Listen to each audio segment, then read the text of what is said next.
eu vejo que o momento não foi muito adequado, né? Ele declarou isso a um portal aqui da capital, o portal do jornalista Kleber Toledo, portal conceituado. Ele declarou que não vai renunciar em 2026, né?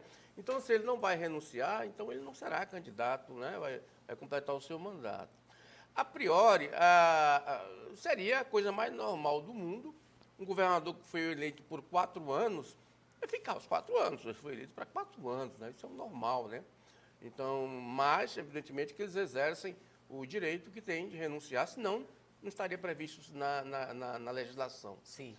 Agora, foi intempestivo porque hoje é a inauguração da ponte Nacional que vai atrair centenas de prefeitos ali, né? Então, todos foram convidados, vai ter muita gente ali. Então, era um momento político de reforçar a liderança, né? E não de reduzir essa expectativa de liderança, né?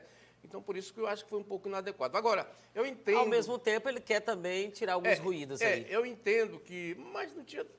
Né? Eu entendo que o Vanderlei ele tem a preocupação com a questão da expectativa de poder. Se ele declarar hoje que ele é candidato ao Senado, que vai renunciar em abril de 2026, ele já cria uma expectativa de poder. No Laurez, as pessoas vão passar a pensar no Laurez Moreira como governador. Né? Já então, antecipa uma expectativa, uma situação. Igual a Bolsa de Valores, né? Então, isso realmente acontece na prática, né? Então, talvez o governador esteja de comum acordo com o Laurez para declarar um pensamento dessa forma. Caso contrário, evidentemente, que ele já estaria atraindo uma crise política dentro do governo, né? Porque, assim, de nada dizer que não vai... Porque todo mundo sabe que o Laurez a legislação permite ao Laurez assumir o governo e disputar a reeleição no caso da vacância do cargo na renúncia do mandato do governador.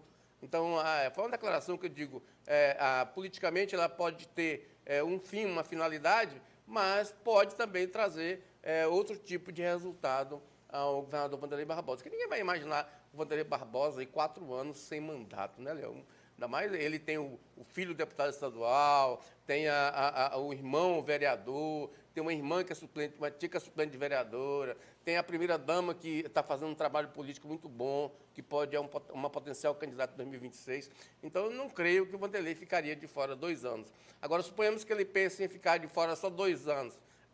Ficaria de fora 4 anos. Aí, suponhamos que ele queira ficar só 2 anos, ou seja, voltar para disputar uma eleição à Prefeitura da Capital em 2028. Com alguém que possivelmente quem ganhar vai poder ser reeleito. Ele vai bater de frente, vai ficar 2 anos. Imagina, deixar de ser governador para ser prefeito de uma capital. Não tem como, né? Ou seja, normalmente os governadores, o Senado é uma casa que foi historicamente uma casa de governadores, ou seja, seria a casa dos mais sábios, né? O último cargo seria lá no Senado que os políticos se aposentariam, né?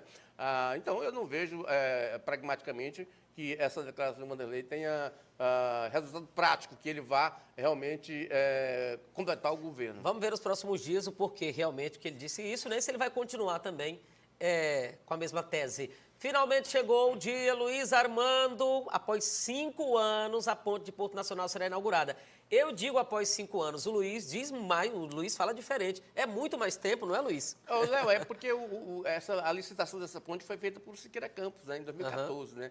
Agora, só que ela foi empurrada com barriga aí, muito tempo, né? E porque não tinha, o Siqueira chegou a empenhar recursos, né? Mas os governos, só o Vanderlei que pegou realmente no chifre do touro, né, e em 2 anos fez essa ponte, né? Em menos de 2 anos fez essa ponte. Léo, eu conversei hoje com um engenheiro que foi o responsável técnico pela Ponte Velha, pela construção da Ponte Velha. Um engenheiro que foi o chefe da obra, né? Ele tem 90 anos, né? Conversei com ele hoje por telefone. Esse engenheiro é muito inteligentíssimo, esse engenheiro. Ele tem até um nome nacional, tem livros internacionais que citam o nome dele, né? E ele está com 90 anos e faz raiz quadrada de cabeça ainda, está lúcido. Ele me disse, e mora em Palmas, está morando em Palmas. Ele me disse hoje que não haveria necessidade de construir uma ponte nova, né? Porque aquele problema estrutural da ponte velha não era um problema estrutural. Ali eram apenas, segundo ele, são apenas dilatações, né? e que não precisaria construir uma ponte nova, né? Então, São dilatações, né? mas ocorre mesmo dilatações. Assim, Aham. as pontes são construídas para ver isso mesmo, né?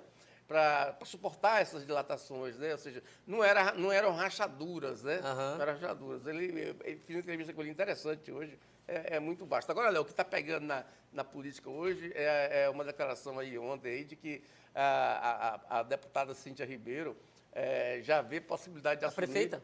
A deputada Luana Ribeiro. Luana Ribeiro. A suplente deputada Luana Ribeiro já havia a possibilidade de assumir uma vaga na Assembleia numa eventual eleição do Ivori Lira, prefeito de Miracema. Isso está pegando, porque está causando uma confusão danada, né? O que ocorre? O Ivori chegou a confirmar ele mesmo falar desse assunto? Não, a deputada está aí alimentando isso nas redes. Aham. O que ocorre? Se a Luana, ela é a primeira suplente da federação que tem o PT, PCdoB e PV. Pronto. Né? Essa federação elegeu o Ivori e ele elegeu a deputada Cláudia Leles. Então, a primeira suplente é a Luana Ribeiro, né? Luana Matilde. E por que tem a foto da ex-deputada aqui também? É porque a Luana deixou a federação. Ela saiu da federação e foi para o PSD, lembra? Ela filiou-se ao PSD. O Irajá Abreu a levou ao Kassab. Na época, o Irajá queria fazer uma grande chapa aí com o Carlos Amassa e não deu certo. O Irajá reposicionou-se aí na política depois, né? E a Luana ficou no Hora Veja, né? E agora, com essa possibilidade, ela saiu do PSD com a anuência da direção nacional. Sim. O Ivori Lira conseguiu lá na direção nacional que o PCdoB, onde ela era afiliada, liberasse ela dessa carta de anuência para ela, né?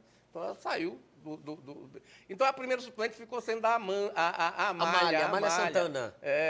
Lá de Colinas. A Amália teve 1.000 votos a menos que a Luana. E agora a Luana quer voltar para assumir a vaga que era da federação. Então, é uma confusão. Pela legislação... Mas o Ivori pode ser candidato sem sair do mandato, né? É caso ganhe. Sim, mas se ele ganhar, ele tem que renunciar. Sim, caso ele seja eleito.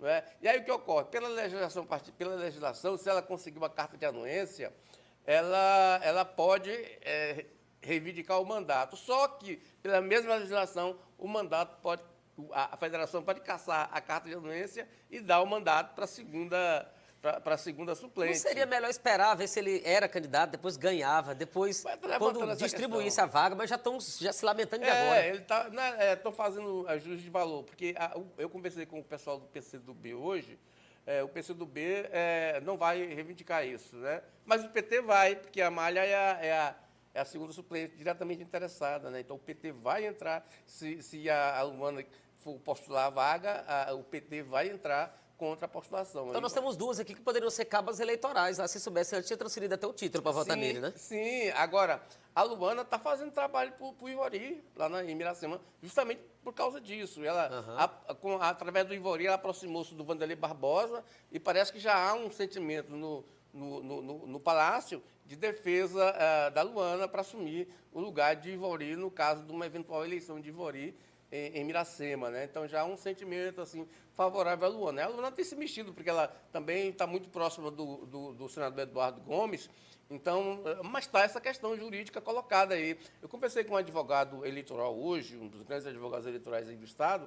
Ele falou que, Luiz, é o seguinte: como ela conseguiu a carta de anuência, ela pode sim reivindicar o mandato, né? Só que o partido e a federação quando juntos os partidos torna-se um partido, essa federação pode também reivindicar o mandato. Então, nós estamos diante aí de uma questão jurídica que realmente vai tomar de conta da política, nesse caso específico da Assembleia, nos próximos meses aí, porque essa situação já está repercutindo hoje nas redes. O PCdoB, por exemplo, o pessoal do PCdoB, a militância está pipocando nas redes, porque a militância é contra a Luana, foi contra a filiação da Luana Ribeiro na época e é contra a Luana Ribeiro no partido, porque a Luana Ribeiro ela tem uma tendência mais à direita do que à esquerda. Então, eles realmente estão brigando aí por causa disso nas redes sociais. Luiz Armando, para fechar, você vai dançar hoje a Manu Batidão ou não? Não, Não, né?